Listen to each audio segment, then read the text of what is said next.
Sebab engkau bukanlah Allah yang berkenan kepada kefasikan. Orang jahat tak akan menumpang padamu. Orang fasik itu apa, saudara? Daud berkata, engkau bukanlah Allah yang berkenan kepada kefasikan.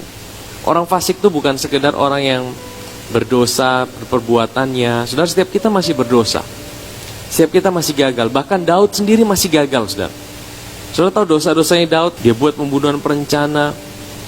Dia ambil istri orang. Tapi kenapa Tuhan bilang engkau pribadi yang berkenan di hati Tuhan? Nah, saudara tahu, salah satu yang saya lihat, Daud ini orang yang sangat tergantung dengan Tuhan. Dikatakan, engkau bukanlah Allah yang berkenan kepada orang fasik, orang jahat tak akan menumpang padamu. Ayat yang berikutnya dikatakan apa? Pembual tak akan tahan di depan matamu. Saudara, pembual itu apa, saudara? Dalam bahasa Inggrisnya dikatakan orang yang arogan, orang yang sombong. Jadi sebenarnya gini, saudara, dosa yang paling besar di hadapan Tuhan itu adalah dosa kesombongan. Kesombongan itu bilang apa, saudara? Aku tidak butuh Tuhan kok dalam hidup ini. Kadang-kadang mungkin kita dalam hidup ini kita berkata, aku semua baik-baik saja.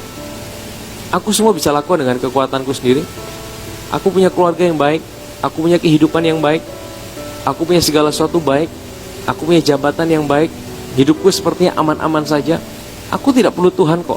Nah, saudara, itu dosa yang paling besar, saudara. Dosa yang paling besar bukan yang lain.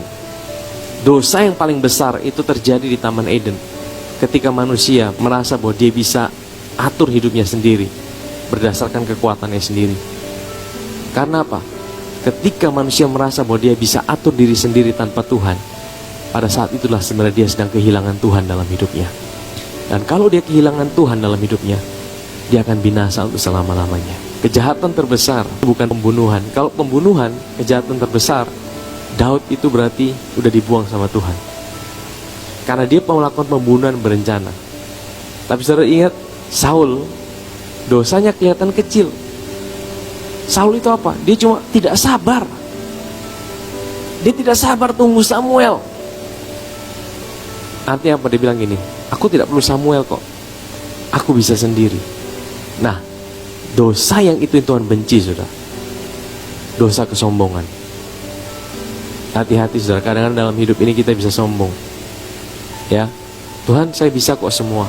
Ketika kita merasa bahwa hidup kita aman-aman saja, hidup kita sepertinya saya bisa kendalikan dengan kekuatanku sendiri.